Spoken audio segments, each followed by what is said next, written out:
Hey, good morning everybody. Happy Easter. It's Easter Sunday 2023. I'm out here right before I go to my in-laws, and I got some trees in from a wholesaler, and I just kind of wanted to do a video on how you pot up bare root trees that you buy wholesale. Right here I got 100 white pines, really nice trees. I love the fact that the needles aren't prickly, and they're the Michigan State tree, but they just come in a rubber band. I'll show you some that I haven't done yet of a different tree. I've got these white pines, and you can tell they're really nice and healthy. I'm excited about these because I got a couple from my brother-in-law a couple years back, and here, I'll show you those. This is so from here, these ones here, this is about 3 years later, but then, you know, it takes a while for them to get going, but these should at least put on another 12 inches of growth at this point. And then, you know, 2-3 years from now, you got a 5-6 foot tall tree. But they're really nice. You put a stake in them. While I'm thinking of it, I finally found out the best thing to tie stakes on trees, and it's like almost like rubbery string that you get in. It's basically like I think it was called something like tree stake string or ties. And it's almost kind of like a bread tie, but it's kind of got a rubbery feel to them, and it's just so much easier than I had some tape, and like when you tape it around, you got to tie the tape. This is so much. Yeah, here's the tape. Don't get the tape. That's a pain. Get the rubber stuff. It comes in a big coil. All right, so I wish I could show more of doing the work, but I'm just with my phone by myself usually. But yeah, you can see the nurseries on the rough side right now, but I think to save time, since we're actually tomorrow officially going back to the house build to start working, continue the rough plumbing in the basement. I'm very excited about that. But you can see this is what it looks like through the winter when you haven't done anything. You get like all the leaves just still kind of, and that's how I winterize them in. You just put leaves and straw on the sides a little bit, sprinkle it around. You'll get with the plants that you're doing through your nursery, the plants that you enjoy doing, you'll kind of get a feel for what plants do better in the winter than others. But then right here, I just go through them, kind of repot them. A lot of them just go in the same size pot, like these just kind of get refurbished. You pull them out, put a little fresh dirt on the bottom, slight prune to the roots, and then you just cut the tops hard because it's extremely important to prune it and trim them. Now see, something like these are spirea, I believe gold flame. Since like you look at this one that's kind of stringy back here, when you cut the tops, you will literally get shoots that grow from the bottom, but the fresh shoots on this particular plant, they grow so much faster than the hardwood here. So you'll literally get brand new shoots. Like I'll probably get 4 or 5 of them just off of this plant alone that just comes right off the bottom up in here, and it will just completely fill out this plant. I'd say in about another month. I'll show you this one, and I'll show you these, and you'll see they really fill out when you chop the tops. So the spirea, these right here are hibiscus Minerva, Rose of Sharon basically. And I'm excited about those. They survived, they put on good growth last year. I haven't fertilized them yet, and usually I fertilize them right away, but just that the day was windy and rainy and I didn't want to deal with it. And then another thing, in another video I covered about what you do with weeds, because weeds are terrible. I can't stand it. When I get busy doing other things and I come back here, sometimes the weeds can get just overwhelming. And there's my dog Nisha. Hey Nisha, you're behaving. She loves grabbing trees and just tearing them up. She has no remorse. She's a sociopath when it comes to chewing trees. She doesn't even care. But anyways, I was talking about, yeah, you fertilize them once you, so basically to get a plant ready for the sellable season, you refurbish it in the pot. Most of the time they'll need one size bigger of a pot. You prune them, and in this case I pruned all of these and I stuck them in cuttings. Look at this, you just prune them, and right here they are, more hardwood cuttings right there. Keep it watered. I'm going to put a cover on this, and if the sun's too much, I'll just put it in the shade. But arborvitae, emerald green, hibiscus Minerva, Rose of Sharon. And then I also have this stuff, the pre-emergent seed stuff I talked about in another video, that you don't want to put that on. And so it sounds kind of specific, but it's not too bad. Let me get in the shade. I don't put the pre-emergent stuff on here until you actually start seeing actual small weeds starting to grow, like literally just tiny little buds coming out. Those are going to turn into weeds, but as long as you catch it, it's like you literally got to do a really good timing, you know, right on the day or the day after of when you start seeing all the weeds starting to wake up.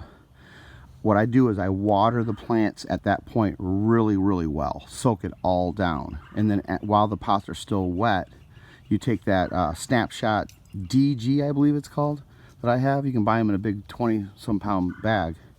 It looks like orange sawdust almost, and you just sprinkle it all in the pots after you've watered.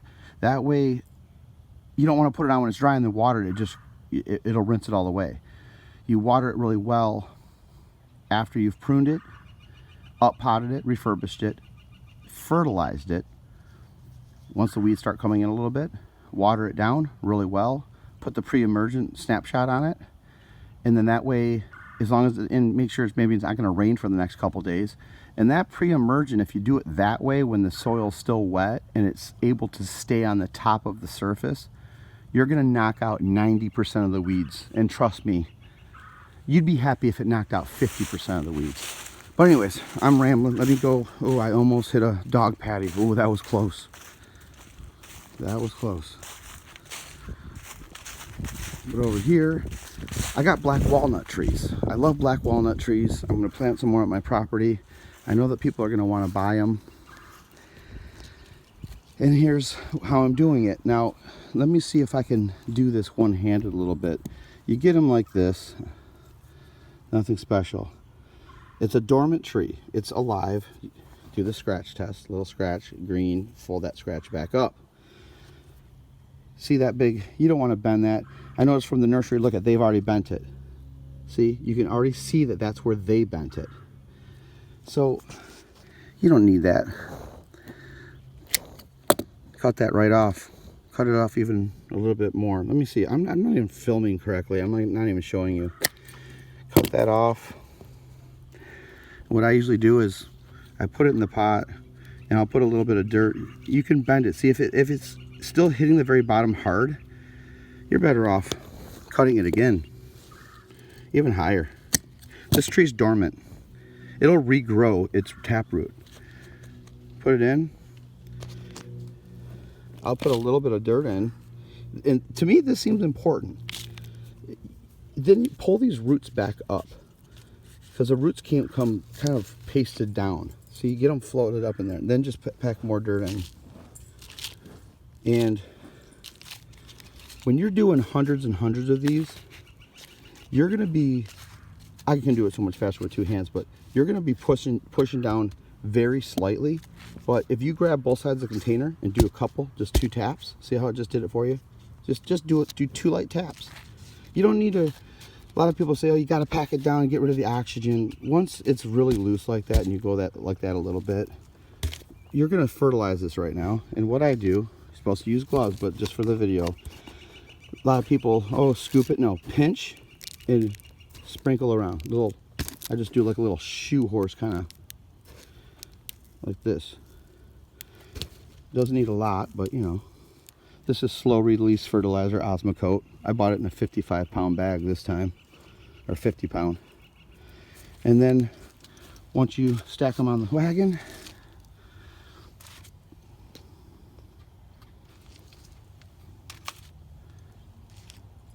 yeah, I have about I ordered 230 trees. I did 100 white pine yesterday. And even though it's Easter Sunday, we're leaving here around 1 o'clock. I don't like the bare roots just sitting around open too long. They'll last for probably a month in the cool garage, but I just want to get on it. Here, let me show you this. So yeah, they just come in a rubber band, just like that. You can tell they're green. Once you do the nursery long enough, you can tell just by looking at the color of the bark. A lot of times, dormant trees will just have more of almost like a greenish color to them. If you scratch the bark, you need to see a nice soft wet green color on that cambium layer. If you scratch it and it's brown or black, you're done. Call the company and say, hey, what'd you send me? But anyways, here's the other ones. I'll show you how they actually send them. Get in the shade here, just rubber banding them, and they have big roots. They just throw them in a bag, put a little moisture in them. Let's see here. And then I got the other trees I have are called maiden's hair, ginkgo biloba, I believe. They're tree. I won't show you. They're in the garage, and they look basically the same as the black walnut. But actually, I got a couple here that I had from the previous year. I sold all the other ones. It's the only tree that survived the ice age, from what I heard. Here's the two left. This one looks like it's doing well. I have these planted in too much of a dense soil, but I'm going to do a lot lighter on these. But yeah, maiden's hair, ginkgo trees. They're the only tree in its genre or species.